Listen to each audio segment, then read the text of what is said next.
kulankani ay isugu yimaadeen mid ka mid ah beelaha dega gobolka Banaadir ayaa waxa uu jeedkiisu ahaa shaacinta xildhibaan Lefti Maxamed Cumar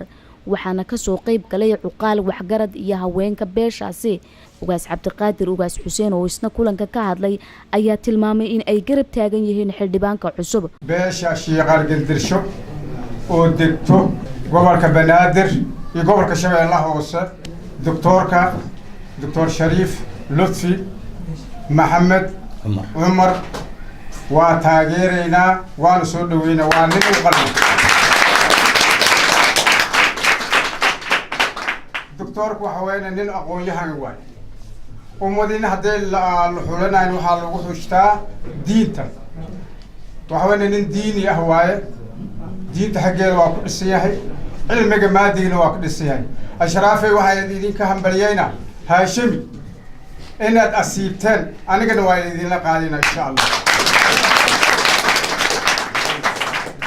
ugu dambeyntii waxa halkaasi ka aqriyay bayaan ay soo saartay beesho Sheekh Mashhuuri qodobka ugu horeeya 2012kii labada xildhibaan oo soo wada istaagay xilkani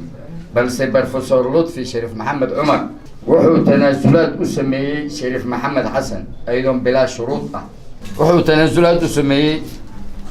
Dr. Lutfi Shariif Maxamed Cumar wuxuu tanaasulaad u sameeyay Shariif Maxamed Xasan labo إن حكي لسلا قرتي إنه شريف محمد حسن سنة كاسي أو شريف محمد لطفي شريف محمد عمر أو نقضو كيت أو نقضو شريف محمد حسن وبرلمان كي لبوكم لبي تومنكي أو نكو أكا لبوكم لحي تومنكي سيدس درتي وحي باش السبو وأن قرتي بعد ما لطفي أو سنة كي لبوكم لبي تومنكي تنازلات بوحة أسمي ولالكيس إن سنة كباش سنة كان لبوكم لحي تومنكا أي باش حلبان نماد أو سوسو شرحو سوسو نتاغو لطفي شريف محمد عمر كودا واقدا iyo shaacinta xildhibaanada cusub ayaa isa soo tiraayay maalmihii ugu dambeysay gudaha magaalada Muqdisho maadaama uu gabaabsi yahay waqtiga u haray xukuumadda hadda talada haysa